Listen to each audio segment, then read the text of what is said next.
আমার মায়ের ২টা স্বামী। কাউকেই মা ডিভোর্স দিয়ে মারা যাননি। আপা, এখন এই কথাটা কিন্তু আমিও জানি। আমার এই পালিত বাবা ছাড়াও তার যে আরেকটা স্বামী আছে, সেই ভদ্রলোক আমার গায়ে হলুদের দিন আমাদের বাসায় এসেছে। কেউ দেখেনি, আমি কিন্তু দেখেছি। ব্ল্যাক স্যুট, সামান্য কোঁকড়ানো চুল, ধবধবে ফর্সা গায়ের রং। লোকটার সাথে কার মিল আছে বলো তো আপা? ধরতে পারছো? আমি। আমার চেহারার সাথে ওই লোকের ১০০/১০০ মিল। মিফতার মুখে এমন বিচ্ছিরি কথাবার্তা শুনে আনন্দময়ীর গা রিরি করতে শুরু করলো। মাত্র ১৯ বছরের একটা মেয়ের মুখেরই কী অবস্থা! নিজের মা সম্পর্কে এমন নোংরা কথা বলতে একটুও মুখে বাচ্ছে না ওর। আনন্দময়ী বিরক্ত হয়ে বিছানা ছেড়ে উঠে যেতে চাইল, পারল না। মিফতা ওর হাত টেনে ধরেছে। এত সজোরে সে টান হলো, আনন্দময়ীর বুকের ভেতরটা প্রায় হাতুড়ি পেটানোর মতো শব্দ হচ্ছে। মিফতা আবার এগিয়ে এসে গলার স্বর নিচু করে বলল, পালিয়ে যাচ্ছ কেন? আমি কি এখন থেকে আমার এই বাবাকে আর বাবা বলে ডাকবো না? মিফতা, তোর আর আমার বাবা একজন, জনাব ডাক্তার মোহাম্মদ সাদিকুর আহমেদ। আমাদের ব্লাড গ্রুপও সেম। বাবার মতো বি পজিটিভ। তুই বাবার মতো সাইনোসাইটিসের রোগী। আমাদের মা অত্যন্ত ভদ্র মহিলা ছিলেন। তার চরিত্র নিয়ে এমন বাজে কথা বলবি না একদম, এই বলে দিলাম। আর শোন, তোর গায়ে হলুদে ওই রকম বর্ণনার কেউ আসেনি, কেউ না। এই দিয়ে এখন পর্যন্ত ৪বার তুই আমাকে এসব কথা বললি। আর আমি ২বার গায়ে হলুদের ভিডিও ফুটেজ যাচাই করলাম, কোথাও কেউ নেই। আর মাত্র ২ দিন পর তোর বিয়ে। প্লিজ নিজের বিয়েতে ফোকাস কর। তাহলে আমাদের মা মরে গেল কেন? কিভাবে মারা গেছিল? তুমি জানো না আপা? কিছু মনে নেই? মিফতার প্রশ্নের জবাব আনন্দময়ী দিতে পারল না। তার আগেই জহিরের কল এলো। পুরো নাম জহির মজুমদার, বয়স ২৮-এর কাছাকাছি। এর সাথে মিফতার বিয়ে হবে। প্রেম ঘটিত বিয়ে নয়, পারিবারিক বিয়ে। প্রায় ১ সপ্তাহ আগে মিফতার বাবা সাদিকুর আহমেদ মিফতাকে সাথে নিয়ে মার্কেটে গেলেন শাড়ি কিনতে। বড় একটা দোকানের সামনে দাঁড়িয়ে মেয়েকে বলেছিলেন, যে শাড়িটা পছন্দ হয় সেটা বাছাই করে নে, তোর বিয়েতে পরবি। মিফতা ওই দিন হতভম্ব হয়ে বাবার দিকে তাকালে সাদিকুর আহমেদ ২টা টাকার বান্ডিল বের করে দোকানের সামনে রেখে দিলেন। ওই দিন মিফতা জানতে পেরেছিল জহির নামের একটা ছেলের সাথে ওর বিয়ে। ছেলেটাও মেডিকেলে পড়েছে। মেডিকেলে পড়া ছেলেদের আলাদা রকম পছন্দ করেন সাদিকুর আহমেদ। তিনি নিজে একজন ডাক্তার। সার্জারিতে একসময় ওস্তাদ ছিলেন, বিশেষ করে জেনেটিক বিষয়ে। ভারতের মুম্বাই দীর্ঘদিন কাজ করেছেন। মিফতার মা মারা যাবার সেই সমস্ত কিছু তিনি ছেড়ে এসেছেন। এখন চুপচাপ বাসায় বসে থাকেন, বারান্দায় বসে বইপত্র পড়েন। এর বাড়ি তার একটা ছোটোখাটো লাইব্রেরি আছে বাড়ির পেছনের দিকে, সেখানে কাউকে যেতে দেন না। তার কাছে লাইব্রেরি পবিত্র স্থান। মিফতা ভেবে পায় না আনন্দময়ীকে বিয়ে না দিয়ে বাবা কেন ওকে বিয়ে দেওয়ার জন্য তোড়জোড় করছেন। তবে জহিরের সাথে কথা বলে ও আর না বলতে পারে না। জহিরের কল রিসিভ করে মিফতা চুপ করে রইল। ওপাশ থেকে জহির বলল, মিফতা, তোমার মা কি জীবিত? মা কেন জীবিত হবেন? বাবা তো বলেই দিয়েছেন আমার মা অনেক বছর আগে মারা গেছেন। তখন আমি খুব ছোট, শুধু মায়ের লাশ দেখেছিলাম।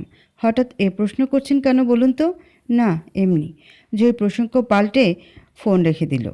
মিফতা কিছুক্ষণ হতভম্ব হয়ে ফোনের দিকে চেয়ে আনন্দময়ীর চোখের দিকে তাকালো। এই মেয়েটার বয়স ২৩। কোনো এক ছেলের সাথে সম্ভবত সম্পর্ক আছে। ছেলেটা কে, বাসা কোথায়, কি করে, এইরূপ কোনো তথ্যই এ বাড়ির আর কেউ জানে না। শুধু প্রতিবার ছেলেটার অজুহাতে আনন্দময়ী বিয়ে করছে না। আনন্দময়ীকে মিফতা প্রচণ্ড ভালোবাসে। এ ভালোবাসার বাইরে গিয়ে আজকাল ওকে কেমন যেন সন্দেহ হয় মিফতার। তার বোন তার কাছ থেকে কিছু লুকোবার চেষ্টা করে। ওর চোখ মুখ দেখে অন্তত সেটাই মনে হয়। অথচ মিফতা তার সারা জীবনে যদি একজন সরল মানুষ দেখে থাকে, তবে সেটা আনন্দময়ী। আনন্দময়ী নামটা ওর মা রেখেছিল। আর সেই নামের মেয়ে কিনা কখনোই প্রাণ খুলে হাসে না। মিফতা বলল, আপা, আমার এত তাড়াতাড়ি বিয়ে হয়ে একদিক দিয়ে ভালোই হচ্ছে। ইদানিং মাঝে মাঝে ইচ্ছে করতো একটা সুন্দর দেখতে ছেলে আমার পাশাপাশি হাঁটবে। আমি তার হাত ধরে হাঁটতে হাঁটতে হঠাৎ ওর গাল নামিয়ে চুমু খাবো। আমার এই দুষ্টু ইচ্ছে পূরণের জন্য বোধহয় জহিরের সাথে বিয়ে হয়ে যাচ্ছে। আচ্ছা আপা, তোমার কি ইচ্ছে করে না কোনো এক সুপুরুষকে জড়িয়ে ধরে চুমু খেতে? আনন্দময়ী ওর দিকে একবার কড়া দৃষ্টিতে তাকালো, তারপর বিরক্ত মুখে ঘর থেকে বের হয়ে গেল। বিরক্তির সাথে ওর গালে লজ্জার আভাও যে সামান্য ফুটে উঠেছে তার নজর এড়ায় না মিফতার। বিছানার উপর বসে পা ঝুলিয়ে বাইরের বারান্দার দিকে চেয়ে রইল সে। গায়ে হলুদের ওই ভদ্রলোক তার জন্মদাতা পিতা। এ কথা কেন আনন্দময়ী স্বীকার করছে না? সাদিকুর আহমেদ লোকটাই বা কেমন? সব জেনে শুনেও তিনি পরের মেয়েকে নিয়ে এভাবে আধিক্ষেতা করছেন। এমন অসভ্যতা করার জন্য লোকটার জেল হওয়া উচিত। নিজের বিয়ের দিনে মিফতা পরেছে খয়েরি বেনারসি। সাদিকুর আহমদ মেয়ের ইচ্ছেকে প্রাধান্য দিয়েছেন। পাত্র নির্বাচনে যেখানে মেয়ের স্বাধীনতা নেই, সেখানে বেনারসি নির্বাচনে এত স্বাধীনতার অর্থ কী দাঁড়ায় তা বোধ করি তিনি নিজেও জানেন না। অনতি দূরে দাঁড়িয়ে তিনি এক দৃষ্টিতে মিফতাকে দেখছেন। বিয়ের দাওয়াতে অতিথির সংখ্যা ৩৩। এর মধ্যে নারী অতিথি এসেছে ১৮। ১৮-র ভিতর মিফতার কলেজের বান্ধবী এবং সিনিয়র আপুর সংখ্যা ১১। সবাইকে দাওয়াত দেওয়া হয়েছে আনন্দময়ীর নির্দেশে।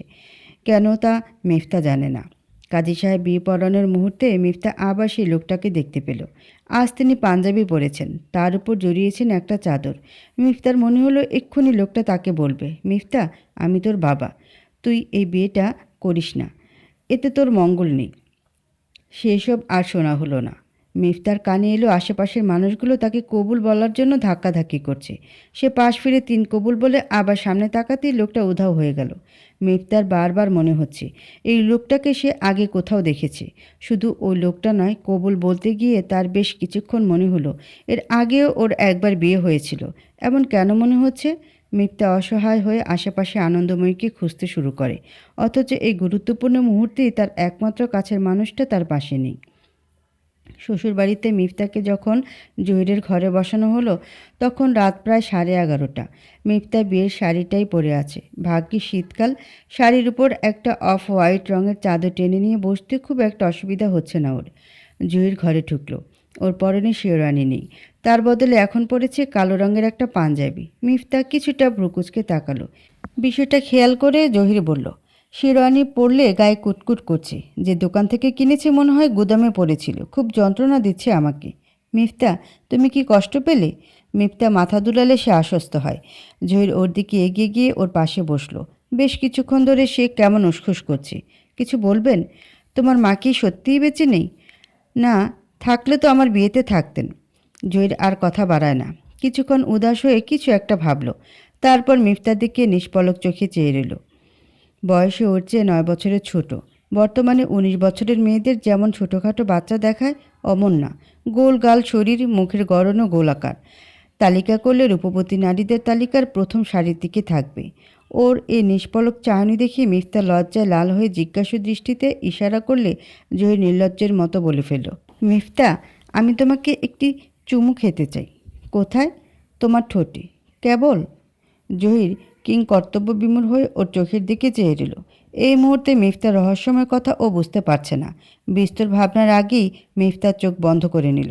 চোখ বন্ধ, ঠোঁটে গাঢ় লিপস্টিক, কপালে টিপ, গালের উপর হালকা মেকআপ লেপটে আছে। এই মুহূর্তে সত্যি সত্যি মিফতাকে মনে হচ্ছে আস্ত একটা পরী, মমির পরী। মমির পরীকে স্পর্শ করতে হয় ভীষণ সাবধানে। জহির তাই করল। সে আরও একটু এগিয়ে এসে মিফতার ২ চোয়াল আঁকড়ে ধরে নিজের কাছে এগিয়ে নিয়ে আসে। তারপর নিজেও চোখ বন্ধ করে নেয়। এরপর হঠাৎ ওর কানে এলো মিফতার কণ্ঠস্বর। মিফতা বলে ওঠে, আমার মা ঘরের দরজা বন্ধ করে আমাদের ২ বোনকে সামনে দাঁড় করিয়ে রেখে ফ্যানের সাথে ফাঁস লাগিয়ে মরে গেছেন। আমি ছিলাম মায়ের একদম সামনে। তখন অতটা বুঝতাম না, কিন্তু আমার আপা আনন্দময়ী বুঝতো। ওর বয়স ছিল ৮ আর আমার ছিল ৪ কিংবা ৪.৫। নিজের মাকে এভাবে ঝুলতে দেখে আনন্দময়ী চিৎকার করে উঠেছিল। মায়ের ঝুলন্ত মরদেহ দেখে আমি ভয় পাইনি, তবে ওর চিৎকার শুনে আমি সাথে সাথে ওখানেই অজ্ঞান হয়ে পড়েছিলাম। যখন স্বাভাবিক হই, নিজেকে আবিষ্কার করি হাসপাতালে। ততক্ষণে আমার মায়ের দাফন হয়ে গেছে। মিফতার কণ্ঠস্বর শুনেও জহির এতক্ষণে চোখ মেলেনি। সে তাকালো মিফতার কথা শেষ হবার পর। মিফতার কণ্ঠস্বর আবেগঘন এক মুহূর্ত তৈরি করেছে। সেখানে স্নেহ না পাবার আকুতি আছে, মায়া আছে, সন্দেহের ছায়া আছে। জহির বিছানার পাশে হেলান দিয়ে নীরবে বসে রইল। মিফতার মা মারা গেছেন, এই বিষয়টি তার বিশ্বাস হচ্ছে না। তারপরও মিফতা এমন গভীর অনুভূতি দিয়ে মায়ের মৃত্যুর বর্ণনা করছে, তা অবিশ্বাস করা যায় না, কোনোভাবেই না। মিফতা ওর দিকে চেয়ে ছোটো করে একবার শ্বাস নিল। জহির হঠাৎ ওর মাকে নিয়ে পড়ল কেন? এই বাড়িতে জহিরের মা, ছোট বোন এবং দূর সম্পর্কের এক মামা ছাড়া কেউ থাকে না। জহিরের বাবা মারা গেছেন 2 বছর আগে। নিজের ব্যক্তিগত গাড়ি চালিয়ে বাসায় ফিরছিলেন। পথিমধ্যে একটা পিকআপের সাথে তার গাড়ির ধাক্কা খেয়ে খাদে পড়ে গেছিল। বিয়ের আগে ফোনে কথোপকথনকালে ফরিদের মুখ থেকেই শুনেছে সে। ফরিদের ইচ্ছে মিফতার বাবার কাছ থেকে দিক নির্দেশনা নিয়ে নিজের কেরিয়ার সাজাবে। মিফতার বাবাকে সে পীরের মতো সম্মান করে। বিয়ের দিন তারিখ এগিয়ে আসার সাথে সাথে মিফতার কেমন যেন সন্দেহ হচ্ছিল জহির বোধহয় ওকে পছন্দ করে না। কিছুক্ষণ আগে মনে হয়েছে তার পূর্বের ধারণা ভুল। আর ঠিক এই মুহূর্তে সে নিজেই দিশাহীন। জহির মানুষটা আসলে কেমন? জহির ওর দিকে চেয়ে বলল, আমি একটা সিগারেট ধরাতে পারি? আপনি স্মোকার?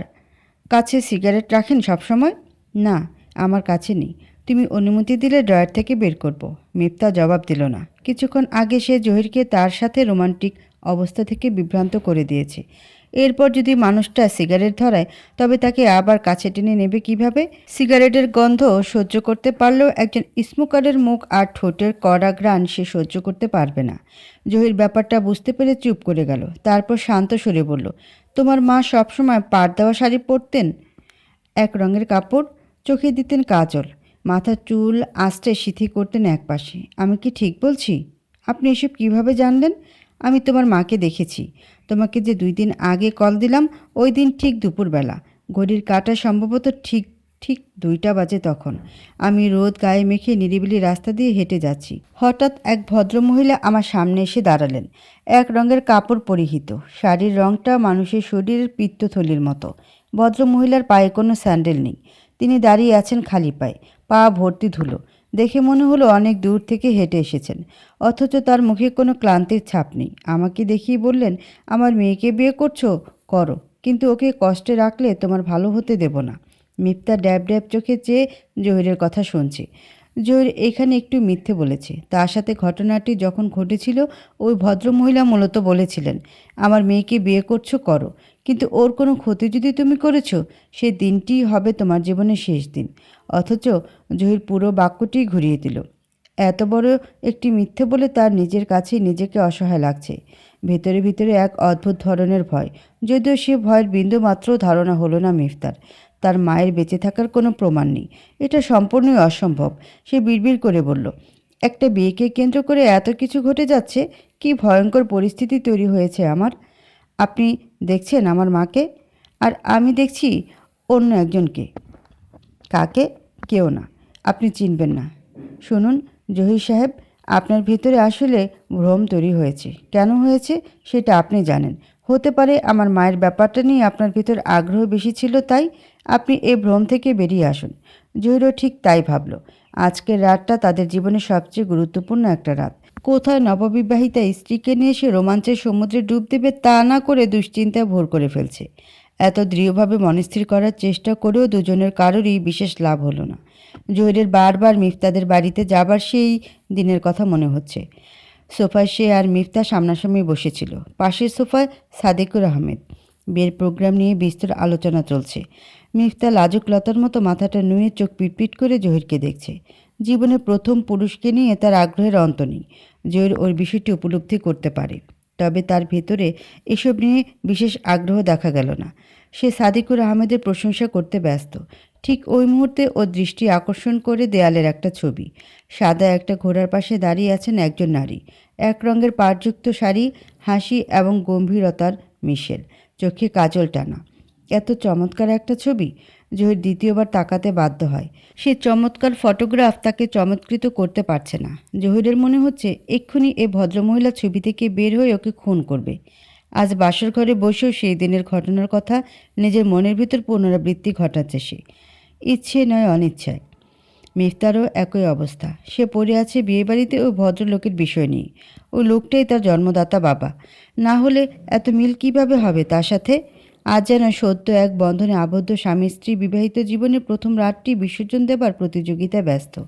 সেই প্রতিযোগিতায় বাধা পড়ল টেলিফোন কলের রিংটোনে। রাত এখন 2টা 10। জহির দরজা খুলে বাইরে এসে টেলিফোনে রিসিভ করলে ওপাশ থেকে আনন্দময়ী বলল, আমাদের ড্রাইভার মারা গেছে। আপনি যেই হন কাল সকালে জহির ভাই এবং মিফতাকে একটু জানিয়ে দিবেন। আমি জহির বলছি। সে কি, আপনি কেন? কলটা আপনি ধরবেন জানলে আমি এই রাতে জীবনেও কল করতাম না। ড্রাইভার কিভাবে মারা গেলেন? রাস্তার সাথে চাপা দিয়ে কেউ পিষে মেরেছে। অ্যাক্সিডেন্ট নাকি খুন ঠিক বুঝতে পারছি না। এসব পুলিশের কর্ম, ওরাই উত্তম খুঁজে আনবে। আপনারা যদি পারেন কাল একবার আসবেন। মিফতাকে উনি ভীষণ আদর করতেন। জহির টেলিফোন রেখে দিল। ওর পিছু পিছু মিফতা উঠে এসেছে। মিফতা খেয়াল করে এই শীতের রাতেও জহিরের কপালে বিন্দু বিন্দু ঘাম জমতে শুরু করেছে। জহির বলল, তোমাদের ড্রাইভার মারা গেছে। মৃত্যুর কারণ এখনও জানা যায়নি। গাড়ি চাপায় মরেছে। এই রাত দুটোয় বাসার সামনে গাড়ি চাপায়? আনন্দময়ী সেটাই বলল তো। তুমিও বরং শাড়ি পাল্টে এসো। এই শাড়িতে যাওয়া ঠিক হবে না। এখন আমি কোথাও যাব না এবং আপনিও যাবেন না। চলুন ঘরে চলুন। আজকে আমাদের বাসর রাত। এত বিচ্ছিরিভাবে আমি এই রাত নষ্ট হতে দেব না। পৃথিবী আজ ধ্বংস হলেও না। জহির হতভম্ব হয়ে মিফতার দিকে তাকিয়ে রইল। আনন্দময়ীর ভাষ্যমতে মিফতাকে নাকি ড্রাইভার অনেক ভালোবাসতেন, স্নেহ করতেন। সে হিসেবে লোকটার সাথে মিফতার অত্যন্ত সুসম্পর্ক হবার কথা। আর সেই মানুষটার মৃত্যুতে মিফতার বিন্দুমাত্র ভাবাবেগ নেই। আনন্দময়ী ড্রাইভারের লাশের পাশে দাঁড়িয়েছিল। লাশের দিকে সে প্রায় ৮ মিনিট একদৃষ্টিতে চেয়েছিল, যেন এর চেয়ে সুন্দর দৃশ্য সে আর কখনো দেখেনি। কোনো বিভৎস লাশ কেউ এত আগ্রহ নিয়ে দেখে? সাদিকুর আহমেদ ওর পাশে এসে দাঁড়িয়ে মেয়ের কাঁধে হাত রাখলেন। তার হাত বরফ শীতল ঠান্ডা অনুভব হলো। আনন্দময়ী চমকে উঠে বাবার দিকে ফিরে তাকালো। বাবা, তুমি কি ভয় পাচ্ছ? এত ভয় পাচ্ছ কেন বলো তো? আমি ভয় পাচ্ছি না। ভয় পেলে তোমার শরীর ঠান্ডা হয়ে যায়, এটা আমি জানি। ড্রাইভারের মৃত্যুতে তুমি যে কী পরিমাণ ভয় পেয়েছো তা তোমার শরীরের তাপমাত্রাই বলে দিচ্ছে। সাদিকুর আহমেদ একবার ঢোক গিলে নিয়ে মাথা নিচু করে দাঁড়িয়ে রইলেন। তিনি সত্যি সত্যি ভয় পাচ্ছেন। মেয়ের সামনে সে অনুভূতি তিনি লুকাতে পারবেন না। ভয় রীতিমতো হাত পায়ে তীব্র শীতের কাঁপন ধরে যাচ্ছে। আর এই দৃশ্য দূর থেকে লক্ষ্য করছেন আরেকজন ভদ্রলোক। ভদ্রলোকের নাম আরব, ভালো নাম মিনহাজুর জোয়ারদার। মিনহাজুর নামক এই ভদ্রলোকের বয়স যখন 15, তখন তার বাবা সৌদি আরবে গিয়েছিলেন। বাবার আরব যাত্রার পর থেকে ধীরে ধীরে তার নাম হয়ে ওঠে আরব শেখ। মাস্টার্স পাশের পর দীর্ঘদিন সরকারি চাকরির চেষ্টা করেছিলেন, পারেননি। অতঃপর ফটোগ্রাফির ব্যবসা শুরু করেছিলেন।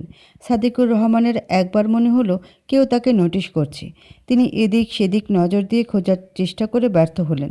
আনন্দময়ীকে বললেন, আমাদের ড্রাইভারকে কেউ খুন করেছে? ড্রাইভারকে কেউ কেন খুন করবে? সাদিকুর জবাব দিলেন না। পুলিশ এসেছে, সম্ভবত সম্পূর্ণ থানা ধরে চলে এসেছে। এই দেশে এটা স্বাভাবিক। জরুরি কাজের মুহূর্তে একটা পুলিশেরও সহযোগিতা পাওয়া যায় না, ডেকে আনলেও আবার চা নাস্তার ব্যবস্থার নামে খরচাপাতি হাতে ধরিয়ে দিতে হয়। এরপর ওরা মন চাইলে কাজ করে, না হলে থানায় ফাইলের পর ফাইল নিয়ে বসে কাজের ব্যস্ততা প্রদর্শন করে। কোথাও থানা পুলিশের কেস হলে গাড়ির বহর নিয়ে হাজির হয়। দেশের আইন শৃঙ্খলার এই সাইকেলটা দেশ সৃষ্টি শুরু থেকেই চলছে। অন্তত আনন্দময়ী তার জীবদ্দশায় তাই দেখে আসছে। একজন পুলিশ কর্মকর্তা ওদের সামনে এগিয়ে এসে প্রশ্ন করল, এত রাতে আপনাদের গাড়ির ড্রাইভার এখানে কি করছিল? কি করছিল আমরা তা জানি না। আজ আমার বোনের বিয়ে হয়েছে। বিয়েতে ড্রাইভারকেও দাওয়াত দেওয়া হয়েছিল। দাওয়াতে উনি বউ বাচ্চা নিয়ে খেতে এলেও সম্ভবত আজ থেকে গেছেন। সম্ভবত বলছি কারণ আমরা কেউ ওনাকে খেয়াল করিনি। বিয়েবাড়িতে কেউ ড্রাইভারকে খেয়াল রাখেও না। তবে আমরা যতটুকু জানতাম দাওয়াত খেয়ে সবাই ফিরে গেছে। ড্রাইভার চাচা কেন রয়ে গেলেন বুঝতে পারছি না। আনন্দময়ীর স্পষ্ট জবাব পুলিশ অফিসারের পছন্দ হলো না। মেয়ে মানুষ হবে ভীতু। পুলিশের সামনে তাদেরকে আরও ভীতু হওয়া উচিত। আর সেটা না করে এ মেয়ে পটমট করে জবাব দিচ্ছে। পাট কাঠি ভাঙ্গার মতো শব্দ করে জবাব। এই অফিসারটার নাম মালেক। নেম কার্ডে সম্পূর্ণ নাম নেই, শুধুই মালেক লেখা। মালেক সাদিকুর আহমেদকে জিজ্ঞাসা করলেন, আপনার পক্ষ থেকে কোনো আইডিয়া? না, আমার মাথায় ধরছে না। বিয়ে উপলক্ষে আলাদা করে হার্ড ড্রিঙ্কসের ব্যবস্থা করতে পারে ওদের। সেসব খেয়ে ফিরে যাচ্ছিল কি না? আবার হতে পারে এমনি এত রাতে রাস্তা পার হতে গিয়ে অ্যাক্সিডেন্ট করলো। তাও হতে পারে। তবে এভাবে পিষিয়ে দেবার ক্ষমতা সব গাড়ির নেই, পিক আপ অথবা এমন কোনো গাড়ি ছাড়া। এত বড় গাড়ি এলে লোকটার তো শুনতে পাওয়ার কথা। আমার ধারণা ওকে ইচ্ছে করে কেউ খুন করতে চেয়েছে। আপনি কি বলেন? আনন্দময়ী কিংবা সাদিকুর আহমেদ দুজনের কেউই জবাব দিল না। সাদিকুর আহমেদ মোটামুটি নিশ্চিত ড্রাইভারকে কেউ খুন করেছে, কিন্তু কে করেছে তা সে জানে না। আর এজন্যই তার ভিতরে অত্যধিক ভয় কাজ করছে। পুলিশের সামনে নিজেকে স্বাভাবিক প্রমাণ রাখার জন্য তিনি চেষ্টা করছেন। তবে আনন্দময়ীর ভিতর কোনো ভয় নেই, সে নির্বাক দাঁড়িয়ে আছে। সকালবেলা জহির এবং মিফতা হাজির হলো। ড্রাইভারের লাশ ততক্ষণে তার গ্রামের বাড়ি পাঠিয়ে দেওয়া হয়েছে। পুলিশ সন্দেহের জেরে ময়নাতদন্ত করতে চেয়েছে, কিন্তু ড্রাইভারের স্ত্রী নাসিমা হাত জোর করে সাদিকুর আহমদের সামনে কান্নাকাটি করে অস্থির হচ্ছিল। সে চায় তার স্বামীর অবশিষ্ট স্বাভাবিক লাশটুকু। এরকম থেতলে মরা মানুষটার শরীরে আর কোনো কাটাকুটি সে সহ্য করতে পারবে না। একটু হাড় মাংস সে দাফন করতে চায়। নাসিমার কান্নাকাটি দেখে সাদিকুর আহমেদ মোটা অঙ্কের টাকা দিয়ে তার ময়নাতদন্ত আটকেছেন। তবে তার মাথা থেকে দুশ্চিন্তা সরেনি। ময়নাতদন্ত হলেও তার জন্য সমস্যা, আবার না হয়েও বিপদ। তদন্ত হলে নিশ্চিত জানা যেত ড্রাইভারকে কেউ আসলেই খুন করেছে কিনা। হয়তো ভাগ্য ভালো হলে খুনিকেও পাওয়া যেত। অন্যদিকে তদন্ত না হয়ে একদিকে ভালোই হয়েছে। কে জানে, হয়তো খুনিকে সে চেনে। আর যদি চেনা জানা কেউ হয়ে থাকে, তবে সাদিকুর আহমেদকেও কিছু ভয়ঙ্কর সত্যের মুখোমুখি হতে হবে। সাদিকুর আহমেদ বিছানায় হেলান দিয়ে শুয়ে আছেন। মিফতা হাসিমুখে ঘরে ঢুকে বাবার পাশে বসে বলল, বাবা, জহির আমাকে এই সাত সকাল এখানে টেনে এনেছে। বাড়ি ঘর ফেলে এভাবে ছুটে আসার কোনো মানে হয়? মিফতার কথায় সাদিকুর আহমেদ খুশি হন। তার মেয়ে, স্বামী এবং সংসার নিয়ে সিরিয়াস হচ্ছে। ঠিক এই জিনিসটাই তিনি চেয়েছেন। মিফতার পিছু পিছু জহির ঢুকল। সে অবাক হয়ে সাদিকুর আহমেদের দিকে তাকালো। শ্বশুরের মুখে এমন তৃপ্তির হাসি। পরিচয়ের পর থেকে তো তাকে এভাবে খুশি হতে দেখা যায়নি। সাদিকুর আহমেদ মিফতার মাথায় হাত বুলিয়ে বললেন, যাও, আনন্দময়ীকে গিয়ে একটু চা বানাতে হেল্প করো। সারা রাত ঘুমোয়নিও। ওই 17 বছরের লোকটা কি এসেছে? সাদিকুর আহমেদ কিছুটা বিব্রত হলেন। নিজের বড় বোনকে এইভাবে বলতে নেই। ছেলেটার সাথে আমার কথা হয়েছে, তুমিও যে জানো। এটা মাত্র বুঝতে পারলাম। ছেলেটা যদি ভালো হয় এবং আনন্দময়ী চাইলে ওর সাথে বিয়ে দেব। দেশের আইন কিন্তু মানবে না। তা বটে, তবে ভেবে দেখতে হবে।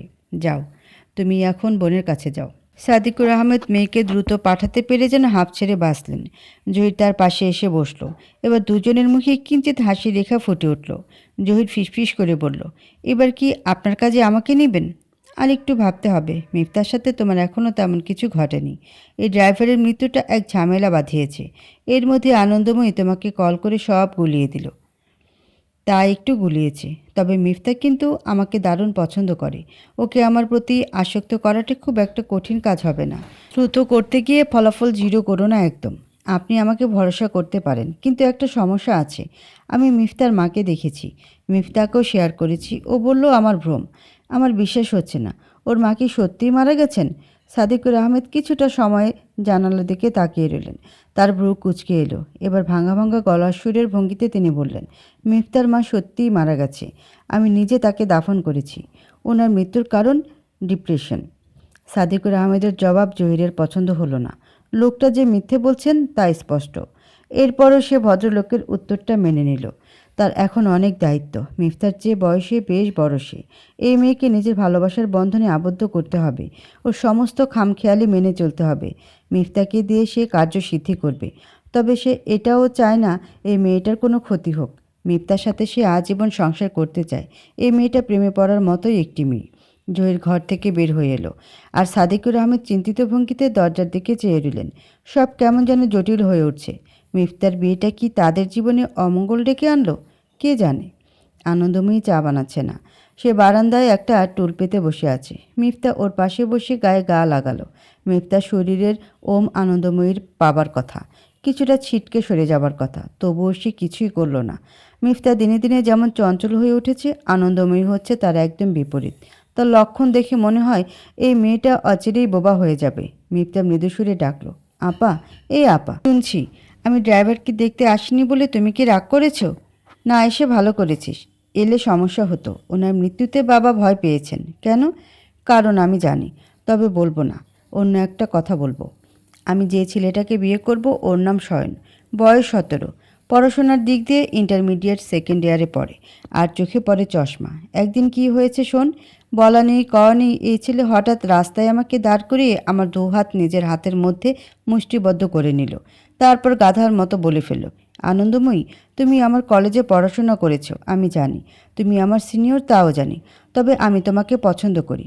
এই পছন্দ আরও জটিল অবস্থায় আছে। মূলত আমি তোমাকে ভালোবাসি। এখন তুমি যদি আমাকে থামতে বলো, আমি পারবো না। মিফতা ফ্যাল ফ্যাল করে বোনের দিকে চেয়ে আছে। কেমন নির্জীব রোবটের মতো আনন্দময়ী কথা বলে যাচ্ছে, তাও আবার তার থেকে প্রায় 6 বছরের ছোট একটা ছেলে সম্পর্কে। আনন্দময়ী ওর দৃষ্টি তোয়াক্কা করল না, এক নাগারে বলেই যাচ্ছে, আমি জীবনে কোনো পুরুষের প্রতি আকর্ষণ বোধ করিনি, কাউকে নিয়ে কখনো ভাবান্তরও হইনি। আর শয়নের কথাগুলো শুনে যে কি হলো, আমি ওই কথাগুলো ভুলতেই পারছি না। মিফতা, আমি যখন বিয়ে করব তখন এই শয়নকেই বিয়ে করব। যদিও আমার বিয়ে হবে না, তার আগেই আমি মারা যাব। মিমতা চমকে ওঠে। আনন্দময়ী এসব কি বলছে? সে বোনের হাত দুটো নিজের হাতের মধ্যে আঁকড়ে ধরে নিল। তারপর বলল, আপা, তোমার কি হয়েছে? কি হবে? এসব কি কথা বলছো? তুমি মরে যাবে মানে? এমন ফালতু কথা কেউ বলে? কে তোমাকে এসব বলেছে? কেউ বলেনি। এমনি আমার মাঝে মাঝে এসব মনে হয়। মিফতার চোখ দুটো ছলছল করছে, তবে চোখের পানিটুকু সে আটকালো না, অনায়াসেই পড়তে দিল। সে আনন্দময়ীর আরও কাছে সরে বসল। এরপর বলল, অমন কথা আর কখনো বলবে না তুমি। এই পৃথিবীতে আমার একমাত্র আপনজন বলতে আমি তোমাকেই বুঝি। আনন্দময়ী মিফতার চোখে চোখ রাখল। তার ছোট বোন সত্যি সত্যিই কান্না করছে। এমন একজনের জন্য মেয়েটা কাঁদছে যার সাথে ওর রক্তের কোনো সম্পর্ক নেই। এই কথা মিফতা জানে না। জানলে কি এমনভাবে আবেগে সে ভর করত? আনন্দময়ী ওর কথার জবাব দিল না। প্রত্যুত্তরে কেবল মিফতাকে বুকের ভিতর টেনে নিয়ে জড়িয়ে ধরল। কলিং বেল বেজে উঠল। দুই বোনের কারোরই সেদিকে খেয়াল নেই। জোরে সারা শব্দ পাওয়া গেল না। সে ঢুকেছে সাদিকুর আহমেদের লাইব্রেরিতে। ওখানে ঢোকার অনুমতি তার আছে। সাদিকুর আহমেদ নিজের বিছানা ছেড়ে উঠে এলেন। দরজা খুলে কাউকে পাওয়া গেল না। বিরক্ত হয়ে দরজা লাগাতে যাবেন, সেই সময় তার দৃষ্টি আকর্ষণ করলো মেঝেতে পড়ে থাকা একটা বাক্স। সবুজ রঙের বাক্সে হলুদ ফিতা দিয়ে বাঁধা। দেখতে খুবই বিচ্ছিরি লাগছে। পৃথিবীতে এর চেয়ে বিরক্তিকর কোনো রঙের কম্বিনেশন হয় বলে মনে হয় না। তিনি বাক্সটা তুলে নিয়ে আশেপাশে একবার দৃষ্টি বুলিয়ে একটানে সেটা ছিঁড়ে ফেললেন। ভিতরে নোটপ্যাডের পৃষ্ঠায় লেখা একটা চিঠি। নিজের বাড়ির ড্রাইভারকে নিজেরা খুন করলেন। তারপর সেটি নিছক দুর্ঘটনা হিসেবে ধামাচাপা দিয়ে কবর দেওয়ার ব্যবস্থাও করে ফেললেন।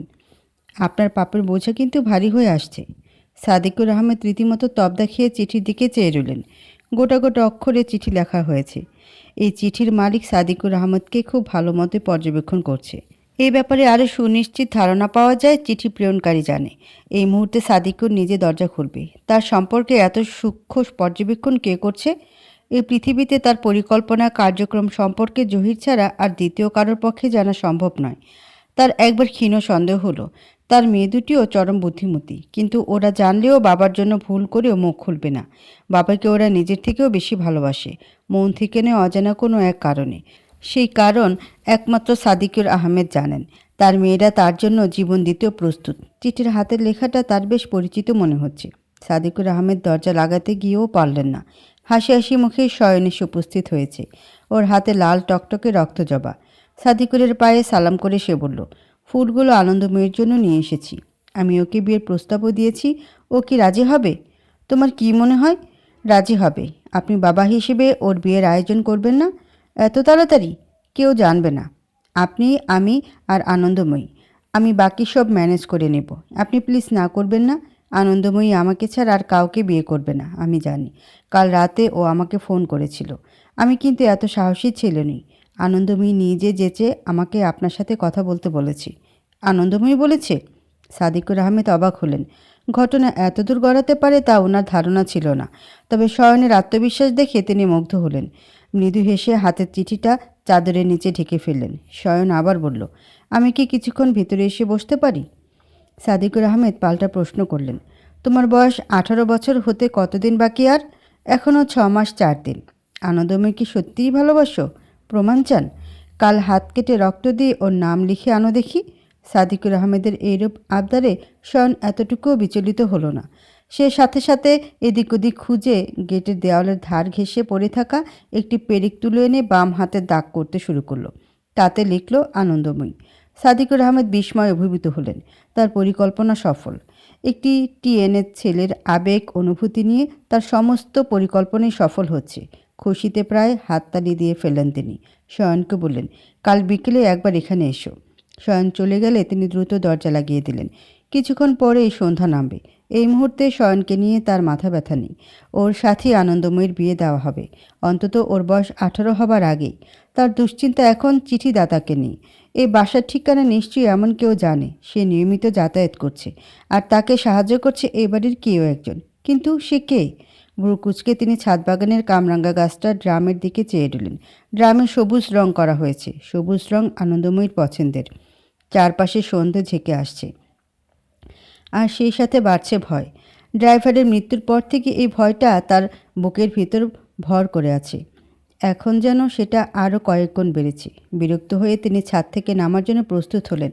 সেই মুহূর্তে তার সামনে উপস্থিত হলো তারই বড় মেয়ে আনন্দময়ী। মেয়েটার হাসি হাসি মুখ। অনেক দিন পর তার মুখে এমন হাসির আভা দেখা গেল। তিনি বিস্ময় ভরা কণ্ঠে জিজ্ঞাসা করলেন, এই সময় ছাদে? বাবা, তুমি হয়তো ভুলে গেছো, আমি প্রতিদিন এই সময়ে ছাদে থাকি। গতকাল মিফতার বিয়ের সময়েও ছিলাম। সবাই বিয়ে নিয়ে হইচই মাতামাতি করছিল, আর আমি এখানে এসে দাঁড়িয়েছিলাম। দুনিয়ার সবচেয়ে গুরুত্বপূর্ণ ঘটনাও আমাকে এই সময় ছাদ থেকে নামাতে পারে না। তাই তো আজকাল সব কেমন ভুলে যাচ্ছি। এই সময় এটাই স্বাভাবিক। মানে? কিছু না। আনন্দময়ী ছাদের রেলিং ধরে দাঁড়ালো। তার চোখে সীমানা গিয়ে ঠেকে ঠিক পশ্চিম দিক বরাবর। সাদিকুর আহমেদ কিছুটা বিভ্রান্ত হলেন। বললেন, তুই প্রতিদিন এই সময় ছাদে কি করিস? সেটা কি আমি জানতে পারি? পারো, তবে বিশ্বাস করবে না। কি এমন কথা? আমি মায়ের সাথে কথা বলি। আমার মা? আনন্দময়ী, তুই কি পাগল হয়েছিস? আনন্দময়ী হাসল, তবে জবাব দিল না। ঠিক এই সময় আজানের ধ্বনির সাথে সাথে ছাদ বাগানের গাছগুলো কেমন যেন একটু নড়ে উঠল। সাদিকুর আহমেদ টের পেলেন তার মাথার তীব্র যন্ত্রণা শুরু হয়েছে। যন্ত্রণার চোটে তার শরীর কাঁপছে। কাঁপতে কাঁপতে তিনি ছাদের উপরেই পড়ে গেলেন। জ্ঞান হারানোর আগ মুহূর্তেও তার মনে হলো তার পড়ার গতি খুব ধীর ছিল, যেন কেউ হাতে ধরে তাকে শুয়ে দিচ্ছে। অথচ তার মেয়ে আনন্দময়ী দূরে দাঁড়িয়ে আছে। এক মনে পশ্চিম দিকে চেয়ে কী জানি বলার জন্য হাঁ করল। তার কণ্ঠস্বরের কিছুই শোনা যাচ্ছে না, শুধু ঠোঁট নড়ল। সাদিকুর আহমেদ যখন চোখ মেলে তাকালেন, প্রায় রাত হয়ে এসেছে। আনন্দময়ী তার গায়ে হাত দিয়ে বাবা বাবা করে ডাকছে। তিনি উঠলেন। কিছুক্ষণ আগে কী ঘটেছে সাথে সাথে স্মরণ এলো না। তার অনুভব হয় এতক্ষণ ঘুমিয়েছিলেন। আনন্দময়ী বলল, বাবা, এই সময় ছাদে থাকা উচিত হয়নি তোমার। সাদিকুর আহমেদের সাথে সাথে সব মনে পড়ে গেল। তিনি যথাসম্ভব নিজেকে স্বাভাবিক রাখার চেষ্টা করে বললেন, মাথাটা একটু চক্কর দিয়েছিল, আর কিছুই না। বাবা শোনো, আমি মায়ের সাথে একা দেখা করি। তুমি মাঝখানে এসে বিরক্ত করেছো বলে তোমার এই অবস্থা হয়েছে। এসব ফালতু বিষয় আমাকে বিশ্বাস করতে বলছিস? ভুলে যাস না, আমি একজন বিজ্ঞানের প্রফেসর ছিলাম। এসব কথা আমি বিশ্বাস করব? তোর মা মারা গেছে। মেরে ফেলাকে মারা যাওয়া বলে না বাবা। আমার মাকে তুমি মেরে ফেলেছো। ড্রাইভারকেও তুমিই মেরেছ। এখন চলো, নিচে চলো, তোমার শরীর ঘামতে শুরু করেছে। সাদিকুর আহমেদ লক্ষ্য করলেন তিনি সত্যি সত্যিই ঘামছেন। তিনি আর কথা বাড়ালেন না। আনন্দময়ী সবসময় কঠিন কথা অত্যন্ত সহজভাবে বলে দিতে জানে। তবে বাবার প্রতি একাগ্রতা তার কখনোই কমেনি। বাবা এবং বোনকে সে অত্যধিক মাত্রায় ভালোবাসে। আজ আনন্দময়ীর বিয়ে। সাদিকুর আহমেদের একজন বন্ধু 35-এর কাছাকাছি, এক জার্মান নাগরিক। মিফতা, জহির এবং সাদিকুর আহমেদ বিয়ের অনুষ্ঠানের লোকজন বলতে কেবল এই কয়জনই। আনন্দময়ীর ধারণা ওই জার্মান ভদ্রলোক সম্ভবত ওর বাবার মতোই কোনো মেডিকেলের ডাক্তার, প্রফেসর অথবা ছাত্র। বাবার সাথে হয়তো কাজ করত। ডাক্তারদের জীবনে শুধু ডাক্তারই করা হয় না, সেই সাথে মেডিকেল কলেজে পড়াতেও হয়। পৃথিবীতে বেশিরভাগ সংখ্যক মেডিকেল অ্যান্ড কলেজের ডাক্তারদেরকেই কর্মজীবনের দীর্ঘ সময় ছাত্র পড়াতে হয়। এতে ডাক্তারদেরই লাভ। সাদিকুর আহমেদও তেমন একজন ছিলেন। ক্লাস নিতে নিতে তার নতুন নতুন তথ্য সম্পর্কে আরও বেশি পড়তে হতো, আরও বেশি জানতে হতো। সেই জানাশোনার গভীরতা এমন এক পর্যায়ে গিয়ে ঠেকল যে তিনি নিজস্ব ফিল্ড নিয়ে গবেষণা শুরু করলেন। এখন তার ছাত্র সংখ্যা মাত্র 2। প্রথমজন জহির, দ্বিতীয়জনকে আনন্দময়ী চেনে না। তবে এটুকু সে জানে তার বাবা মাঝে মধ্যেই দেশের বাইরে বিভিন্ন জায়গায় ভ্রমণ করে। আজ বিয়ের দিনে আনন্দময়ী চমৎকার সাজ সেজেছে। ডাইনিং রুমে ওর জন্য সবাই অপেক্ষা করলেও মিফতা চরম বিরক্ত। তার আপার মাথা খারাপ হয়ে গেছে। তা না হলে এইটুকু হাঁটুর বয়সী ছেলেকে কেউ বিয়ে করে? তারপরেও নিজে হাতে বোনকে সে সাজাবে, সেটাতেও আনন্দময়ী রাজি হচ্ছে না। জহির একবার মিফতাকে বলল, আনন্দময়ীরা কতক্ষণ লাগবে দেখো তো। জহিরের প্রতিটি কথা মিফতা অক্ষর অক্ষরে পালন করে। তার কাছে জহিরের কথাই শেষ কথা। সে সাথে সাথে উঠে আনন্দময়ীর ঘরের সামনে গিয়ে টোকা দিল, আপা, তোমার হলো? ভেতরে আসি? তোর আশা লাগবে না, বাবাকে একটু ডেকে পাঠা। বাবার সাথে আমার জরুরি কথা আছে। আমাকে বলো, আমি বাবাকে বলে দিচ্ছি। না, বাবাকেই দরকার। মিফতা মুখ কাচুমাচি করে ফিরে আসে। ছোটবেলায় কেউ নারাজ হলে ওর কান্না পেত। এখন আর কান্না করে না। যা কিছুই ঘটে যাক, ওর মনে হয় ঠিকই তো, এটাই ঘটার ছিল। সব কিছুকে এমন স্বাভাবিকভাবে গ্রহণ করার ব্যাপারটাও তাকে অবাক করল না। একেবারে বাধ্য মেয়ের মতো সে ফিরে এসে বাবাকে পাঠিয়ে দিল। জহির ওর মুখের দিকে তাকে জিজ্ঞাসা করে, এলো না? রেডি হচ্ছে, বাবার সাথে কথা বলবে। জহির আর কথা বাড়ায় না। মিফতার এক হাতের আঙ্গুলগুলো নিয়ে নিজের মুষ্টির মধ্যে চেপে ধরে। মিফতা খুশি হয়। শুধু খুশিই নয়, জহিরকে সে প্রচণ্ড ভালোবেসে ফেলেছে। ওর প্রতি অত্যধিক পরিমাণ আকৃষ্ট হবার কারণ সে বুঝতে পারে না। তবে এইটুকু জানে, জহিরকে ছাড়া সে থাকতে পারবে না। জহিরের অনবরত প্রচেষ্টা তাকে জাদুর মতো আকৃষ্ট করছে। সাদিকুর আহমেদ দরজা ঠেলে আনন্দময়ীর ঘরে ঢুকলেন। আজ আনন্দময়ী লাল টকটকে রঙের বেনারসিটা পরেছে। বিয়ের সাজে মেয়েদের সবসময় লালই পরা উচিত। বিয়ের দিনে মেয়েদের এত মিষ্টি, এত স্নিগ্ধ লাগে এই রঙে। আনন্দময়ী চুল ঠিক করতে করতে বলল, শয়ন একা এসেছে, তাই না? হ্যাঁ। তুই কি আগেভাগে সব জেনে যাস? আগেভাগে জানবো কেন? ওর বন্ধু বান্ধব থাকলে এতক্ষণে ওকে ঠেলে আমার ঘরে পাঠাতো, লুকিয়ে আমাকে দেখার জন্য। এইটা কমন সেন্সের ব্যাপার। সাদিকুর আহমেদ মাথা দুলালেন। জবাবের বিপরীতে আর দ্বিতীয় প্রশ্ন তুললেন না। আনন্দময়ী এবার চুল ঠিক করা বাদ দিয়ে সোজা হয়ে বসল। তারপর বলল, মিফতার বাবাকেও কি তুমি মেরে ফেলবে? মিফতার বাবাকে? মিনহাজুর জোয়ারদার, ডাকনাম আরব, পেশে ফটোগ্রাফার। মিফতার বাবা। ওই লোকের সাথে মিফতার মায়ের বিয়ে হয়েছিল।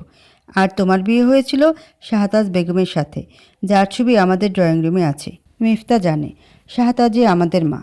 আমার মা একপারের শাড়ি পরতেন। তুমি যেসব অদ্ভুত গবেষণা করো মা জেনে গেছিল। সেজন্য আমার ছোটবেলায় তুমি মাকে মেরে ফেলেছিলে। মেরে লাশ সংগ্রহ করে রেখে দিয়েছো। এরপর বাংলাদেশে এসে তোমার মিফতার মাকে পছন্দ হলো। মিফতা তখন খুব ছোট। নানান কৌশলে আরবের সাথে তুমি ওই ভদ্রমহিলা ডিভোর্স করিয়ে দিলে। তারপর নিজেই বিয়ে করলে তাকে। এই ভদ্রমহিলা অত্যন্ত বুদ্ধিমতী ছিলেন। তুমি যে জেনেটিক বিষয় নিয়ে একরকম উন্মাদ হয়ে গেলে তা উনি কিছুটা টের পাচ্ছিলেন। কারণ সেই সময় তোমার মাথায় উদয় হলো, এই যুগে এসে বয়সের গ্যাপে যদি বিয়ে হয় আর বিয়ের পাত্র বা পাত্রী যদি দীর্ঘদিন ধরে আচরণগত কৌশলে বড় হয়, তবে তাদের আচরণগত পরিবর্তন কেমন হতে পারে। তোমার সামনে তখন দুটো জলজ্যান্ত শিকার। তোমার মাথায় চমৎকার পরিকল্পনা এলো মিফতা আর আমাকে নিয়ে এক্সপেরিমেন্ট করার।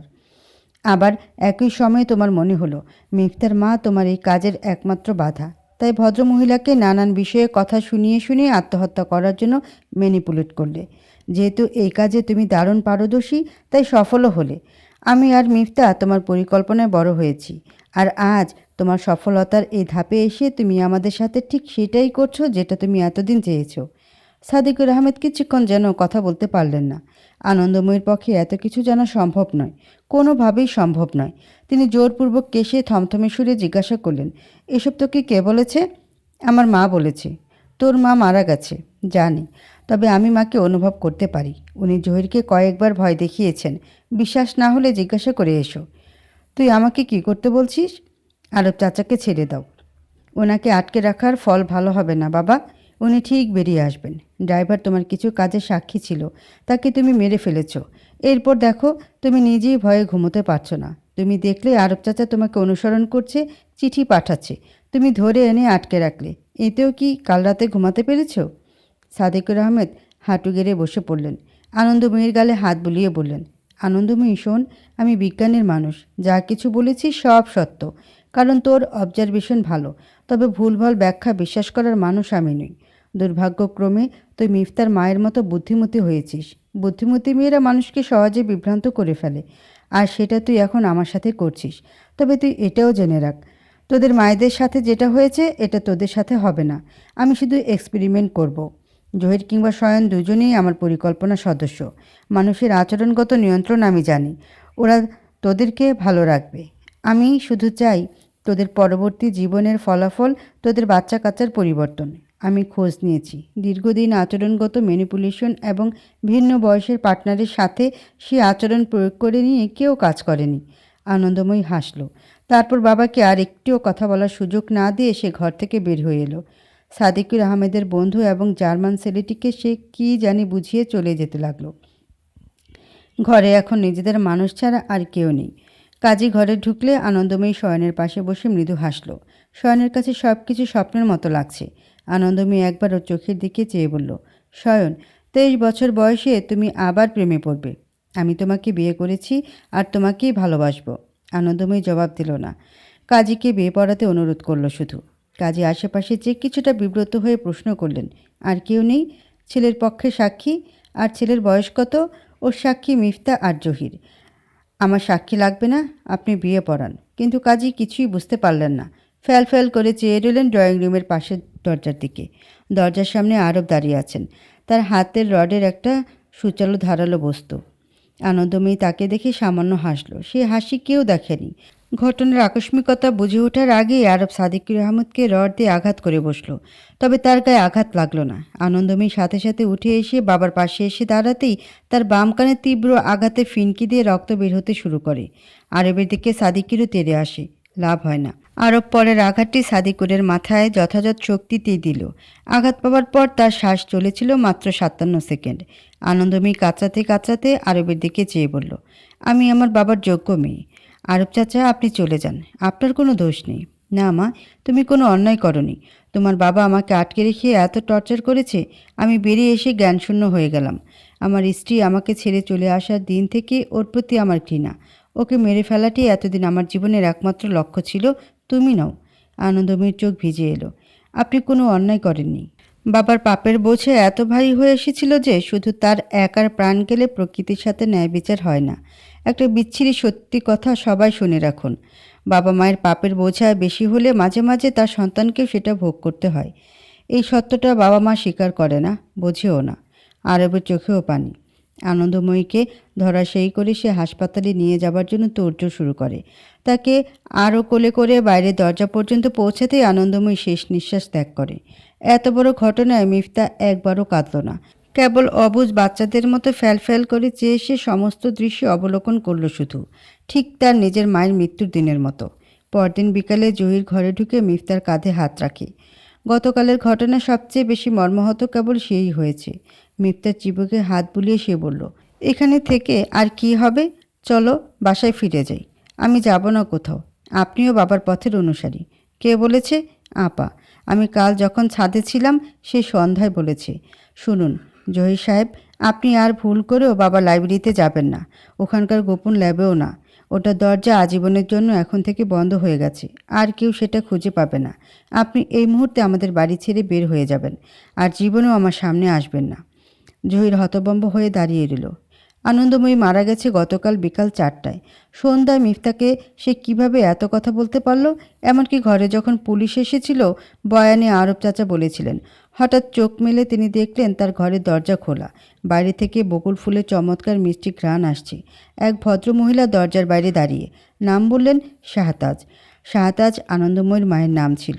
জহিরের হিসাব মিলে না। প্রচণ্ড মাথা যন্ত্রণা ছটফট করতে করতে সে বাইরে বেরিয়ে আসে। একটু পরেই আজান পড়বে।